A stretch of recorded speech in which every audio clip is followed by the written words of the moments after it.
I want to talk a little bit about judgment and forgiveness. That's San Francisco in the background. You know, forgiveness, I think, is one of the great misunderstood things in our world. Our world is so polarized. I mean, it's so easy to want to be mad at someone, to blame someone. We all do it. I've certainly done it, and it probably hasn't been too long since I've done it. But we can catch ourselves when we do it. We can notice how we feel when we're mad at someone, and when we're holding a grudge, when we blame someone. It doesn't make us feel good. It doesn't heal us, and it doesn't help the world, and it doesn't help whoever is, in our view, doing something wrong or improper. And when we forgive someone, the most important thing is it does not make whatever they did to us or seemingly did to us, it doesn't make it right. It doesn't mean it was okay. But it means that we can move on. Now, I have been in clinical setting almost 40 years. I've heard most stories, most ailments. I have heard every kind of complaint, every kind of blame, every kind of hurt, every kind of thing you can imagine.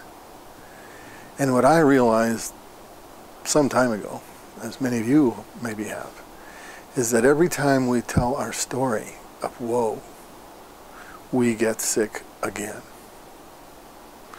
Every time we say what happened to us in a bad way, remember the hurt, the pain, the suffering, our body goes into hurt and pain and suffering. We don't need that. It does not make us better. It does not make it okay. It does not change what happens to us at all. It makes it worse and worse and worse every time we tell the story. Now, if we don't understand what happened to us, or we don't know what happened to us, that's something else. It's important to understand the ramifications of the story. But once we've told it a couple times, that replicates the pathology. Now, how do we do this? How do we forgive someone that's done something terrible, terrible to us? It seems so personal. It seems like they've struck out against us personally. That's what hurts. Why would somebody defame me or hurt me physically or take from me or say something or anything? It's a huge list of possibilities. Our world is full of them. It's our world. We have to remember that, let's take a person that has done something to us that we feel is bad. We have to remember that the same life, the same universe that created me, created them. Now, if that's a holy place for you, then it's a holy place for you. If it's God or infinite or the quantum, whatever, then that's an easy leap. Created me, created them. So, and if you feel some evil force created them, then perhaps some evil force created me. We begin to see that there's just not that much difference. Less than 1% genetically separates chimpanzees from humans. Actually, chimpanzees have 48 chromosomes. We only have 46. We'll talk about that another time. At less than 0.1% separates men from women.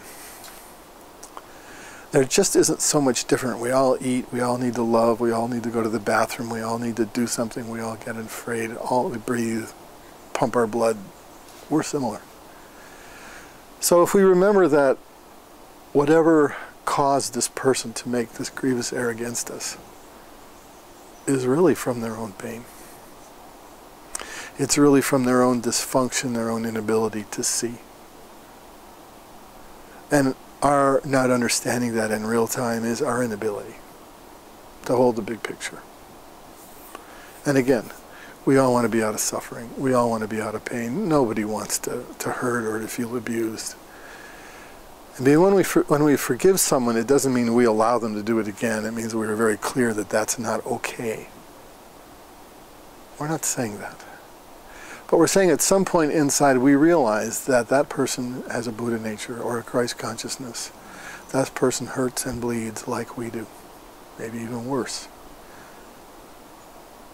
And we have to realize that their inability to act appropriately to us, to love us, to care for us, to respect for us, to treat us well, is their pathology. It's their sickness. And our inability to hold a big enough space for them to heal, to change, to transform, that becomes our pathology. Now, for so long, since way before the Magna Carta, we have had this idea in our culture of an eye for an eye. Tooth for a tooth. You struck me, I'll strike you. But it has not done our world any good at all. Now, if somebody comes and they're going to hurt your family, yes, you must stand up. You must protect yourself if you can. Certainly protect your family or whoever it is. Protect the weak. But we do it out of kindness for ourselves, kindness for our family, even kindness for those that are coming at us. Wow, how could you do that? It's difficult. But what heals the world?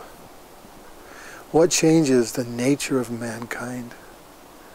What changes who we are as a being? What connects us as a humanity, as a people, as living beings upon a small planet in a huge infinite universe? What connects us?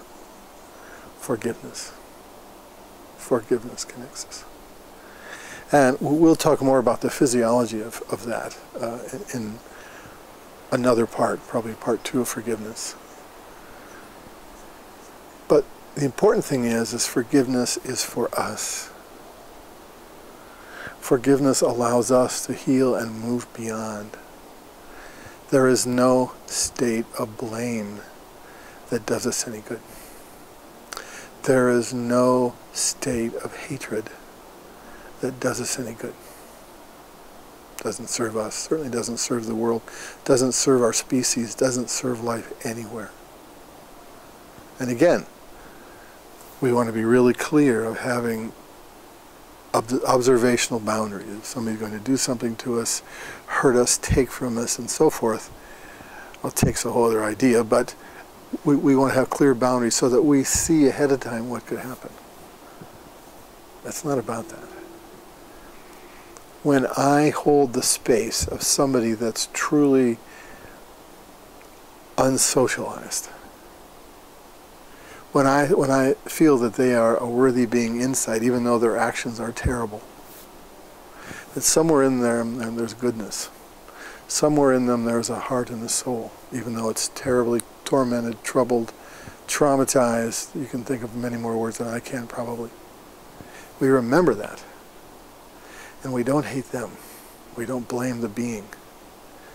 But we are very careful to see that their actions and the result of their actions, and understand that there's something behind them that's more than these negative actions, antisocial actions, or whatever it is. Often it's our judgment and misunderstanding. We always have to keep an eye on ourselves. What's going on? What is the truth here? How do you know it's true? So, judgment does not make the wrongs that have been done to us right. It makes us right. Not in the right and wrong sense, but it makes us coherent. It touches us with our heart. But the important thing is to find our own heart, to find our own place where we understand the nature of suffering is way beyond anything most of us can hold or maintain.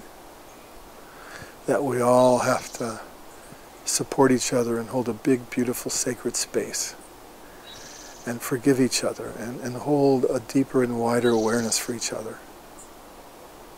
This creates a world that I think we can all live in.